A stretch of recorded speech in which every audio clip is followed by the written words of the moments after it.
नमस्कार, मैं हूं सुनीता और आप देख रहे हैं डीएनपी स्पोर्ट्स। आज इस वीडियो में हम आपको बताने वाले हैं भारत की एक ऐसी जांबाज महिला क्रिकेटर की कहानी के बारे में जिसने हाल ही में एक वर्ल्ड रिकॉर्ड अपने नाम किया है। और ये रिकॉर्ड है भारत की तरफ से वनडे क्रिकेट में सबसे तेज 50 लगाने का रिकॉर्ड। इनसे पहले ये रिकॉर्ड नाम था रुमेली धर के, जिन्होंने 28 गेंदों में 50 रन बनाए थे। और अब ये रिकॉर्ड नाम कर लिया है ऋचा घोष ने। तो दोस्तों, आज इस वीडियो में हम आपको बताने वाले हैं कि ऋचा घोष का आखिरकार यहाँ तक का सफर कैसा रहा, विश्व कप की टीम में चुने जाने से लेकर कहां से उन्होंने शुरुआत की, कहां की वो रहने वाली हैं, और महज 26 गेंद में 50 रन बनाने वाली इस महिला क्रिकेटर की कहानी क्या है।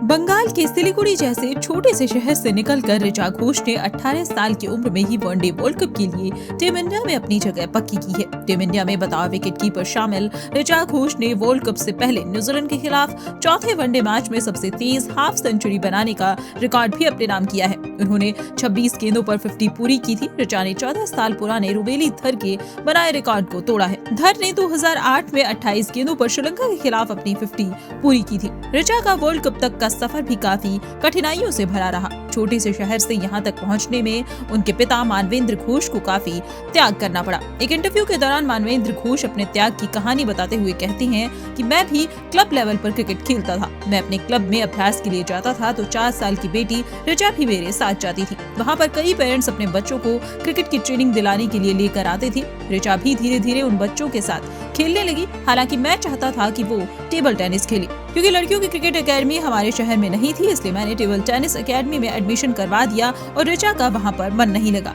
फिर एक दिन उसने मुझसे कहा कि वो क्रिकेट खेलना चाहती है। कुछ दिन तक मैं उसे क्लब में लेकर गया। जब मुझे लगा कि वो क्रिकेट में ही कुछ करना चाहती है तो मैंने कोलकाता में जाकर ट्रेनिंग उसे दिलवाने का फैसला किया। कोलकाता में भी लड़कियां लड़कों के साथ ही ट्रेनिंग करती थी। जब बंगाल क्रिकेट एसोसिएशन का कैंप लगता था तब तो ऋचा बाकी लड़कियों के साथ कैंप में रहती थी। उस समय मुझे उसकी सुरक्षा को लेकर चिंता होती थी, इसलिए मैंने अपना बिजनेस छोड़कर उसके साथ ही कोलकाता में रहने का फैसला किया, जबकि मेरी पत्नी बड़ी बेटी के साथ सिलीगुड़ी में ही रहती थी।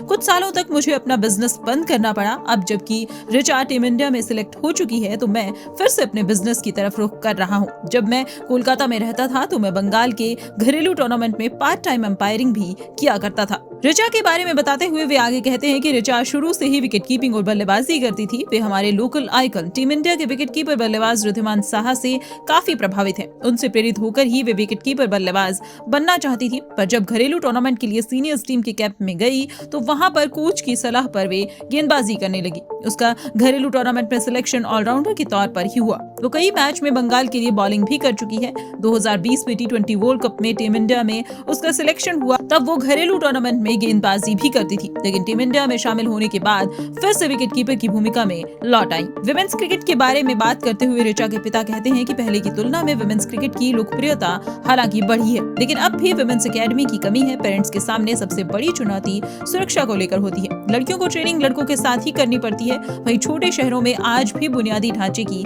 कमी है। ऐसे में छोटे शहरों के पेरेंट्स को बेटी को क्रिकेट सिखाने के लिए काफी चुनौतियों का सामना करना पड़ता है। आपको बता दें कि ऋचा घोष ने वर्ल्ड कप शुरू होने से पहले ही न्यूजीलैंड के खिलाफ वनडे सीरीज में शानदार प्रदर्शन किया है। वे वनडे में सबसे तेज 50 बनाने वाली भारतीय महिला क्रिकेटर बनी है। वहीं टीम की कप्तान मिताली राज ने भी एक इंटरव्यू में ऋचा घोष और शेफाली वर्मा जैसी युवा खिलाड़ियों पर भरोसा जताया है। उन्होंने कहा है कि मुझे उम्मीद है कि ऋचा मौका मिलने पर टीम को जीत दिलाने में अहम भूमिका निभाएगी। तो दोस्तों, ये थी टीम इंडिया में शामिल युवा खिलाड़ी ऋचा घोष की कहानी। आपको ये कहानी कैसी लगी हमें कमेंट सेक्शन में जरूर बताइएगा। और स्पोर्ट्स से जुड़ी हुई ऐसी ही तमाम अपडेट्स के लिए देखते रहिए TNP स्पोर्ट्स।